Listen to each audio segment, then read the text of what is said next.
Hello friends, the long-awaited auto show in New York has begun in the USA and a huge number of different new products were shown at it. Of course, I couldn't miss this event, and today's issue we will start with the Genesis GV80, but not the usual A coupe. So far this is just a concept that gives an idea of what the production model will look like, which is being intensively tested on public roads. The concept is a 4-seater crossover, with a sloping roofline and a very unusual rear end with 2-level optics in the spirit of all the latest models of the company. Separately, I would like to note the unusual spoiler, which is a continuation of the trunk lid. All the elements the company's designers peeped in last year's X Speedium Coupe concept, which made a good impression on the public. At first glance it may show that the front of the concept looks exactly like the regular GV80. But this is not the case. The concept has a thinner front lighting technology. There are massive air ducts protruding from the front bumper. And the crossover itself is located closer to the ground, compared to the usual GV80.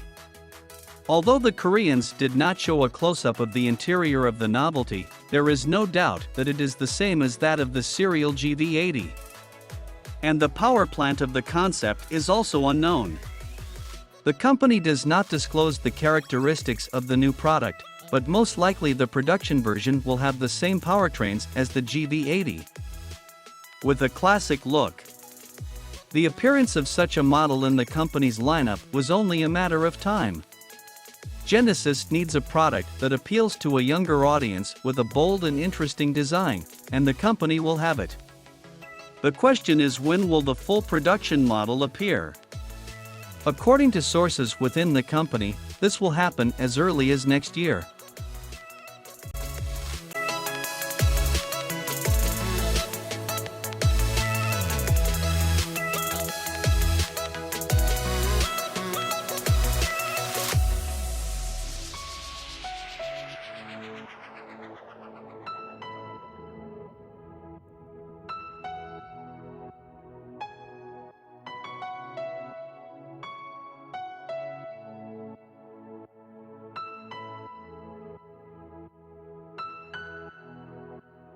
Mercedes has unveiled a planned update for its flagship crossover Mercedes GLS.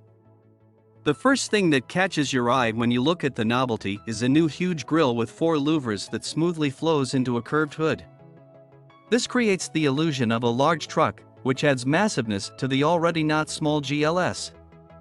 In addition to the grille, the crossover receives new front optics, a curved bumper with large air ducts, even in the basic configuration. At the rear, the changes are more modest. It all comes down to new taillights and a lightly redesigned rear bumper. The interior remains the same. It has almost no changes except for the new version of the operating system and interior trim shades.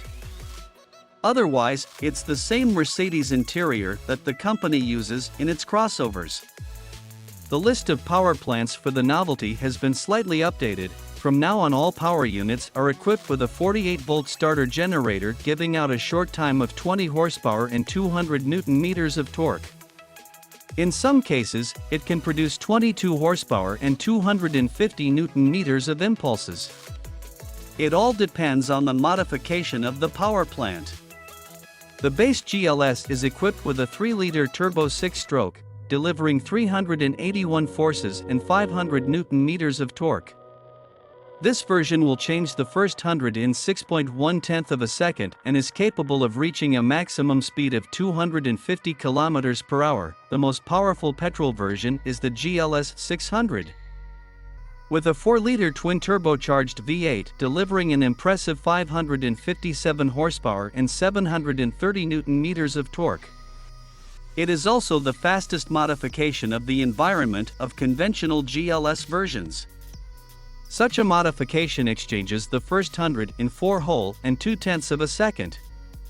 The most curious, what for the same amount exchanges the first 100 in the flagship GLS 63 AMG. Although it is the most powerful and 4-liter V8, it produces 612 forces and 850 Nm of momentum. Top speed is limited at 280 km per hour, there are two more modifications with a 3-liter inline turbo diesel. In the first case, the return is 269 forces and 650 meters of momentum, and in the second, 367 forces and 750 newton meters of momentum. A more powerful version exchanges the first 100 in 6.1 of a second and is capable of reaching a maximum speed of 250 km per hour. All modifications, without exception, are equipped with a proprietary 9-speed automatic and all-wheel drive. An optional off-road package is also available for models, which includes underbody protection and the ability to additionally increase the crossover's ground clearance by as much as 3 centimeters. The updated GLS will go on sale in the near future. Prices will be announced at the same time.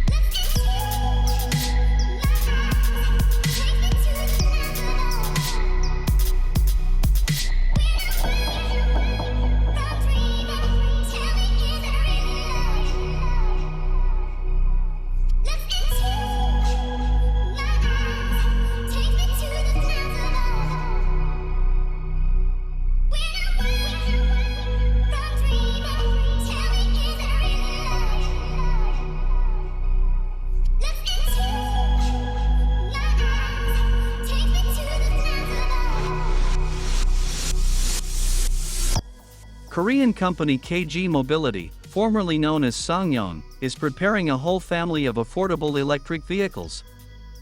Automakers are preparing a big reorganization of the model line, and now focuses on electric models with batteries manufactured by the Chinese company BYD. The first sign in the new family will be the electric KG Taurus EVX.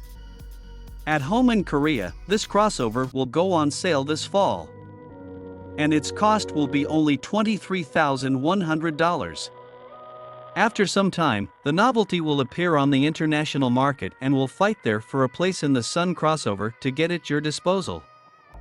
One electric motor with a capacity of 204 horsepower and a battery with a capacity of 73 whole and 4 dozen kilowatt-hour.